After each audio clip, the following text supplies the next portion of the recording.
Bienvenido a una emisión más con nosotros aquí en Blue Point Networks. Y el día de hoy nos hace el honor de acompañarnos el doctor Jaime Zúñiga Burgos, cronista del municipio del Marqués. ¿Cómo está, doctor? Carla, muy bien, muy buenos días, un placer saludarte. Igualmente para nosotros es un honor y un verdadero placer recibirlo con nosotros en esta ocasión para hablar de historia, ¿no? De la historia no contada. Y pues que quisiera saber qué nos va a platicar hoy. Bueno, por las fechas, el 15 de mayo fue la caída, la toma, la entrega de la ciudad de Querétaro. Aquí estaba Maximiliano de Habsburgo, el emperador, el frustrado emperador, que desde el día 13 de febrero llegó a Querétaro a refugiarse con sus generales. Y llegó con 10,000 hombres, pero ya después quedó tan solo con 8,000. Y poco a poco le duró el gusto, porque 15 días después estaban ya circunvalando el ejército republicano la ciudad de Querétaro. Entonces sabían que aquí estaba Maximiliano, era detectable muy fácilmente, y lo ubicaron y empezó el asedio a nuestra ciudad. Estamos ahorita en lo que se llama el Valle de Carretas. Este Valle de Carretas, pues desde luego no había ninguna construcción en aquella época, eran tierras de cultivo, y del convento de la Cruz a los cerros, donde es ahora Milenio, los cerros de Carretas, hasta lo que es el cerro de Paté, empezó el cañoneo recíproco, porque del cerro del Paté cañoneaban al convento de la Cruz, y de esta parte había infanterías y caballerías que estuvieron circunvalando poco a poco la ciudad de Querétaro. Llegó un momento en que era insostenible. La batalla más importante se dio el 27 de abril. Ese 27 de abril se dan dos hechos que de diferente bando, pero que quedaron consignados. Uno fue la salida de Miguel Miramón, que entre paréntesis había sido un magnífico estratega, fue de los niños héroes, cadetes del colegio militar, y fue el presidente más joven que ha tenido México, 27 años, 26, cumplió 27 siendo presidente. Entonces Miramón, con su estratega y sin mando de ejército, ese día logra romper el sitio de Querétaro por Casablanca, por el rumbo de Casablanca, por las faldas del Cimatario, y logra capturar piezas de artillería, y logra hacer muchos prisioneros y desde luego pertrechos, etc. Pero ya habiendo roto el sitio, ya estando él fuera del alcance de los republicanos, decide regresar por el emperador. Entonces en un hecho que pues pinta cuál era la calidad de Miguel Miramón. El otro hecho se da por la tarde, cuando el cañoneo se hace más intenso, desde luego como revancha, como represalia del problema que habían tenido en la mañana, a la toma de prisioneros, de piezas de artillería.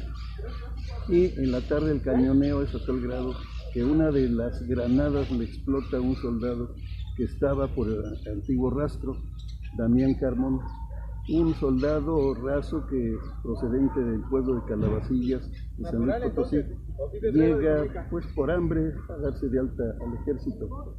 Entonces este personaje le explota una granada a sus pies y con toda tranquilidad dice: cabo de cuarto, otro fusil que estoy desarmado.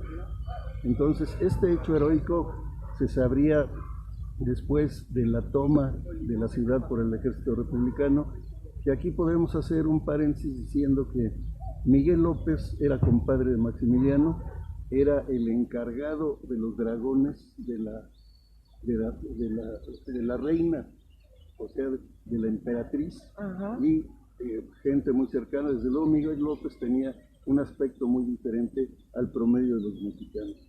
Miguel López era un tipo alto, de ojos claros, parecía extranjero, más que mexicano, parecía extranjero, desde luego por sus ascendientes europeos, y es el que se encarga de parlamentar con Mariano Escobedo, que ya para el 14 de mayo estaba en La Purísima, en donde es ahora el seminario. Entonces se va con un ayudante en una forma secreta y está comentando, parlamentando, llegando a un acuerdo con Mariano Escobedo para la entrega de Maximiliano para la entrega del convento de la Cruz y desde luego la rendición de Querétaro. Se acuerda en esa entrevista que después Mariano Escobedo, en una carta que dirige a Porfirio Díaz, le explica paso a paso cuál fue la situación. Detalladamente le dice que sí, que efectivamente estuvo Miguel López y que acordaron que el emperador se iba a entregar en la madrugada del día 15 de mayo. Entonces, al llegar Miguel López, llega a un muro donde la gente después lo conoció como el Muro del Cañonazo, pero eso es una mentira, eso es pura ficción, es una leyenda.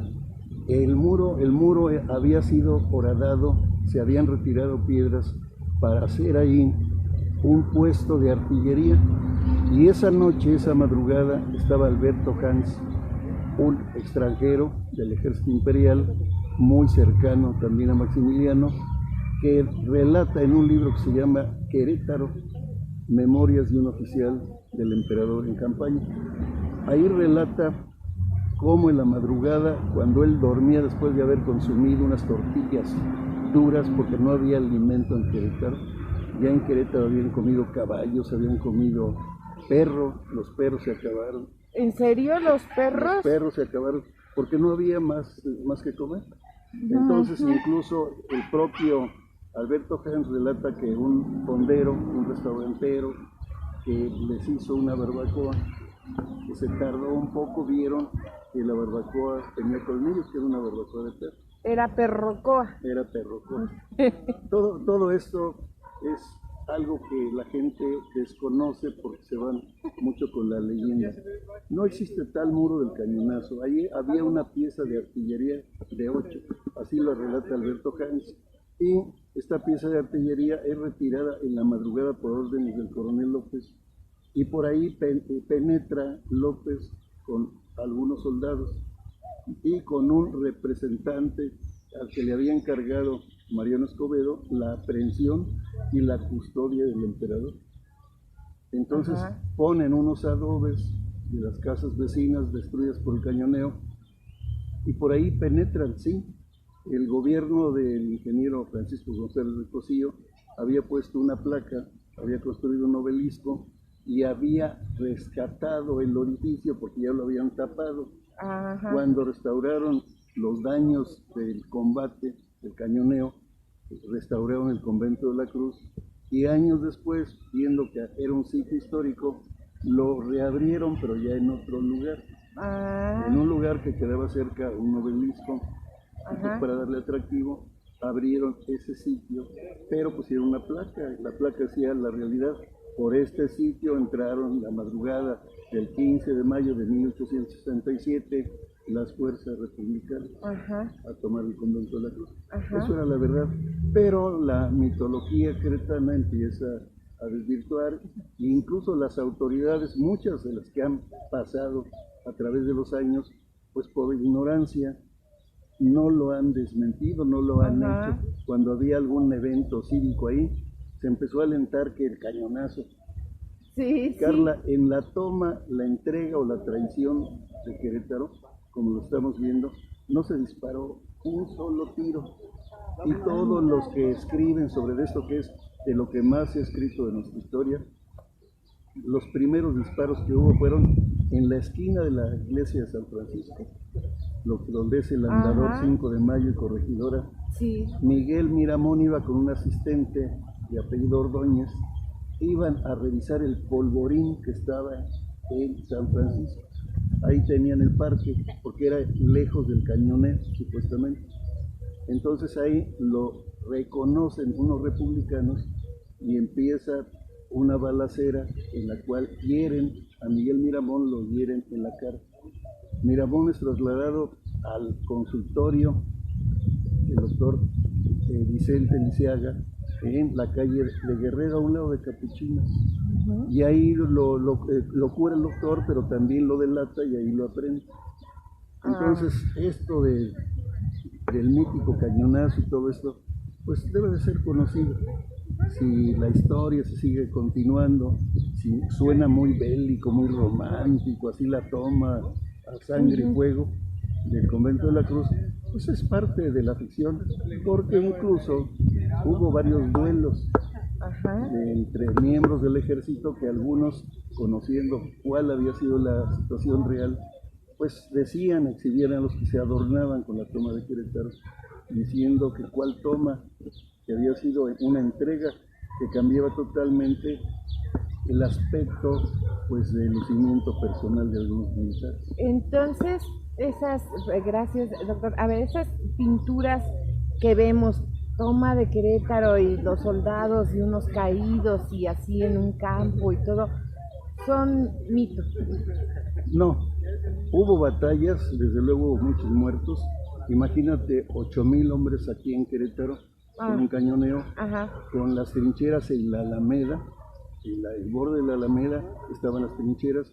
Las calles que se llamaban circunvalación eran precisamente por eso, porque era la circunvalación que tenía el ejército, tanto para la defensa como para el sitio, para mantener sitiados a los que estaban aquí dentro de Querétaro.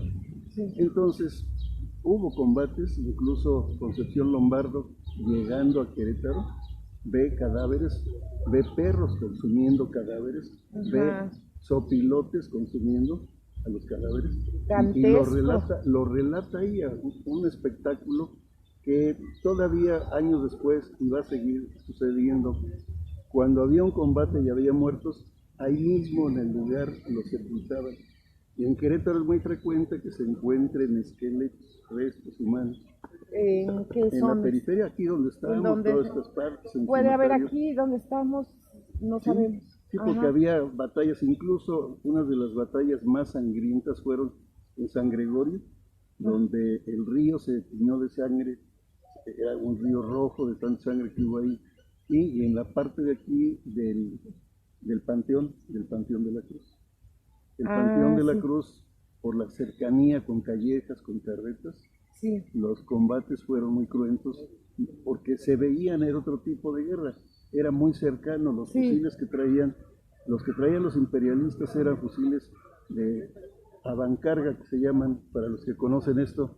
Otros les diré que eran los fusiles chisperos que se recargaban por la boca del fusil y se retacaban. Entonces imagínate todo lo que tardaban en la preparación. Y parte del triunfo de los republicanos fue que Porfirio Díaz, con tratos con los americanos, que no querían desde luego que estuvieran los franceses aquí en México, por el peligro que significaba para Estados Unidos. Por eso allá la fiesta de independencia es el 5 de mayo. Y la alientan los americanos por el temor que les tenían a los franceses. No, o a cualquier imperio europeo, ¿no? De que pues nos tomar, me imagino, o sea, la mentalidad, según yo, de los estadounidenses o de los políticos es a 500 años, no es como nosotros en México a mañana o la semana que entra, ¿no? Ellos ven mucho más a futuro. Y ya tenían la mira, eso es obvio, ¿no? Puesta en México.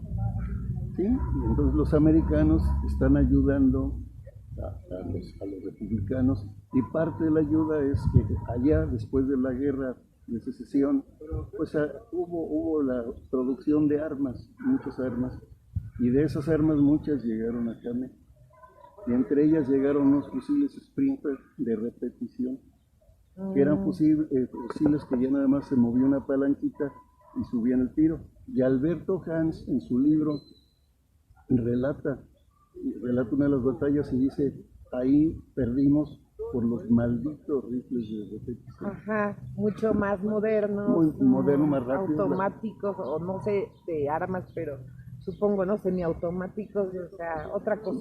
Sí, la rapidez de respuesta.